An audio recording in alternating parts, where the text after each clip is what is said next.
कांग्रेस नेता राशिद अल्वी कुछ बोल रहे हैं, उन्हें सुनते हैं जरा। ये दिसंबर का चुनाव है, गुजरात और हिमाचल और मेघालय, और उसके बाद फिर चुनाव है। चूंकि भारतीय जनता पार्टी आने वाले समय में ये चुनाव जीतने वाली नहीं है, इसलिए पीएफआई पे पाबंदी लगाई गई है। सर, वहीं पे अगर देखते हैं, डिसिप्लिनरी एक्शन लेने के लिए बोला गया है 3 एमएलए जो अशोक गहलोत के खेमे में है, कैसे देखते हैं इस चीज? देखिए, मैं कहूँगा कि अगर ये सारे मामला मीडिया तक ना पहुँचे होते तो अच्छा होता। कांग्रेस पार्टी बड़ी बात, दीपेश, चुनाव है। सवाल यह है, जब ये रेड हो रही है, इस दौरान वो पॉलिटिकल पार्टीज, चाहे शफीकुर रहमान बर्ग जैसे नेताओं जिन्हें पीएफआई में कुछ खराबी दिखाई नहीं देती, ऐसे बहुत से नेता पीएफआई को डिफेंड करते रहे दबी जुबान में। अब फिर वो इसी तरह के बयान देंगे।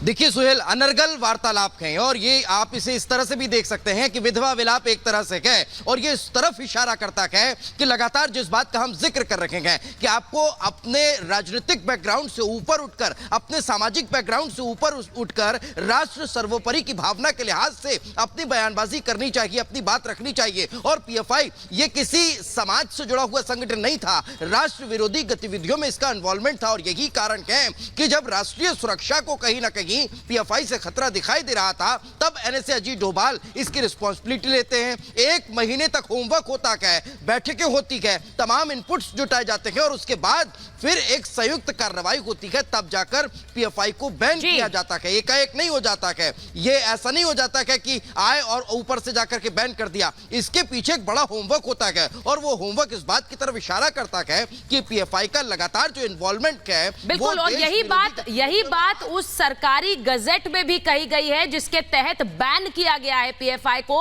सुमित, आपके पास आ रही हूं क्योंकि उसमें सीधे कहा गया कि देश विरोधी गतिविधियों में संलिप्तता पाई गई, उसके सबूत पाए गए हैं, जिसके चलते यह बैन लगाया जा रहा है। और हम भूल नहीं सकते हैं कि जिस वक्त पहली बार रेड हुई थी उसके बाद किस तरह का रिएक्शन आया था। कहीं पेट्रोल बम फेंके गए थे, कहीं बसें जलाई गई थी और उसके बाद किस तरह से जगह जगह हिंसा हुई थी।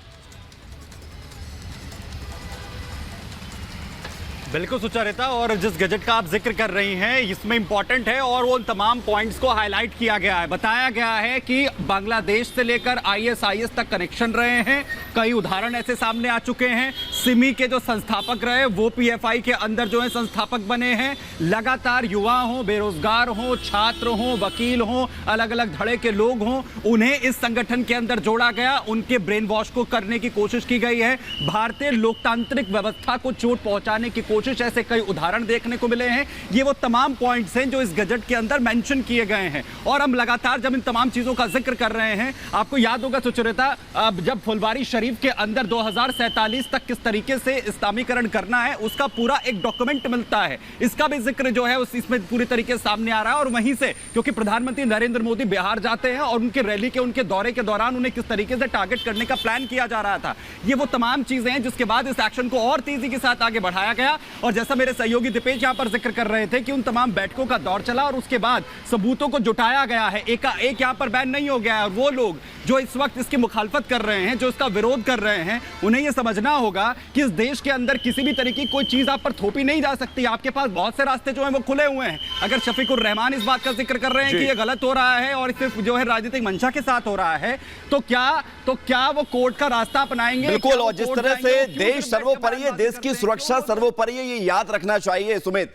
हम सृष्टि की तरफ रुख करते हैं। सृष्टि, महाराष्ट्र में भी कई जगहों पर रेड हुई थी, कई जगहों पर कार्रवाई हुई थी, कुछ लोगों को गिरफ्तार किया गया था और महाराष्ट्र अछूता नहीं है उन आतंकी गतिविधियों से जो समय समय पर हमें दिखती थी कुछ सालों पहले तक। अभी वहां से क्या खबर है, क्या तैयारी वहां से? बिल्कुल विवेक, देखिए पूरे देश में जिस तरीके से स्वागत किया जा रहा है केंद्र सरकार के इस फैसले का, वही स्वागत महाराष्ट्र में देखा गया।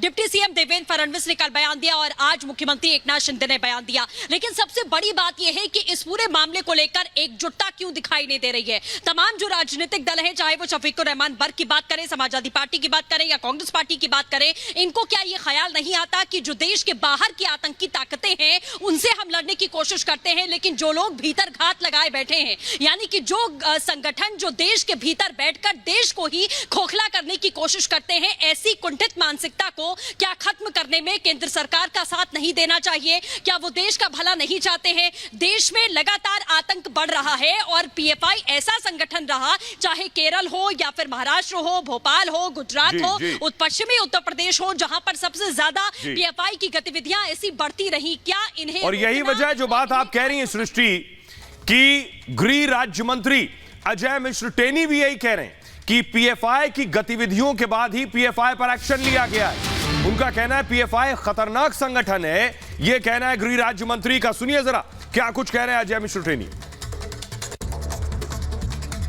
खतरनाक नहीं होता तो बैन थोड़े न करना पड़ता। बैन किया गया है तो निश्चित रूप से कुछ न कुछ ऐसी राष्ट्र विरोधी गतिविधियों में शामिल होने का उनका प्रमाण होगा, जो आने वाले समय में एनआईए स्वयं आप लोगों से साझा करेगी। कांग्रेस इसको लेकर सवाल खड़ा कर रही है कि अगर आप बैन अगर करते हैं पीएफआई को तो आरएसएस को बैन करना चाहिए। अब कांग्रेस देखिए क्या कहती है, मैं इस पे क्या कहूँ। वो अभी उनको जो राजस्थान में कहना चाहिए वो कह नहीं पा रहे हैं। उनके पास देखिए हताशा और निराशा के सिवा कुछ भी शेष नहीं बचा है। वो ऐसी किसी भी बात के लिए जो राष्ट्र विरोधी ताकतों को मदद करने वाली हो, वो खुल करके सामने आ जाते हैं। निसंदेह ये दुर्भाग्यपूर्ण है। मैं यही कहना चाहूंगा कि राष्ट्र के निर्माण में अपना योगदान करें।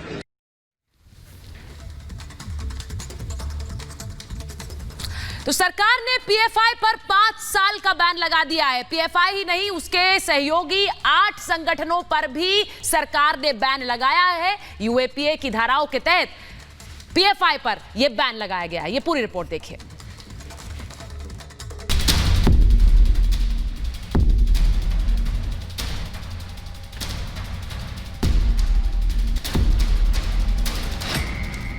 पीएफआई पर केंद्र ने कसी नकेल।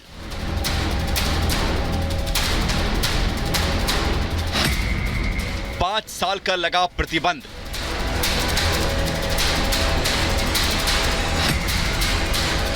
सहयोगी संगठनों पर भी पाबंदी। टेरर लिंक मिलने पर एक्शन। भर गया पीएफआई के पाप का घड़ा।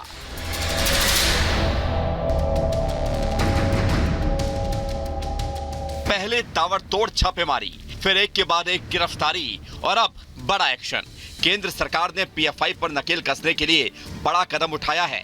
पीएफआई समेत उसके सहयोगी संगठनों को 5 साल के लिए बैन कर दिया है। यूएपीए के तहत यह कार्रवाई हुई है। बैन का नोटिफिकेशन जारी कर दिया गया है। टेरर फंडिंग का सबूत मिला है। इसके साथ ही पीएफआई हिंसा की साजिश और देश विरोधी कामों में शामिल रहा है। यही वजह है कि पीएफआई एनआईए के रडार पर था। अब सरकार ने बड़ा कदम उठाते हुए पॉपुलर फ्रंट ऑफ इंडिया के साथ ही उसके सहयोगी संगठनों पर बैन लगा दिया है। फिलहाल ये प्रतिबंध 5 साल का लगाया गया है।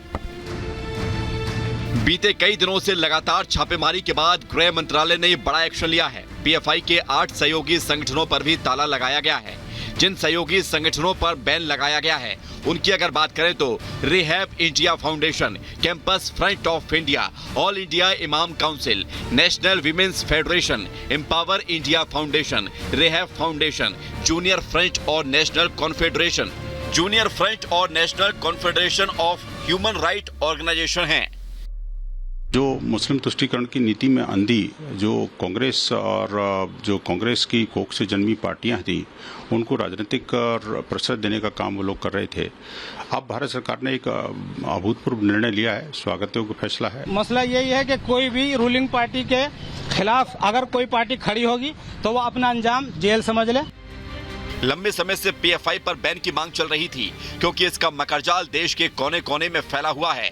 पीएफआई की बात करें तो उत्तर प्रदेश, केरल, कर्नाटक, आंध्र प्रदेश, तेलंगाना, तमिलनाडु, असम, महाराष्ट्र, बिहार, पश्चिम बंगाल, मध्य प्रदेश, पुडुचेरी, ओडिशा, राजस्थान और दिल्ली में इसके लिंक मिले हैं। जो सरकार का ये जो प्रतिबंध लगाने का फैसला है, यह फैसला ये सुनिश्चित करता है कि इस भारत के भूमि पर आतंकवाद को हम पनपने नहीं देंगे। ये नरेंद्र मोदी का भारत है।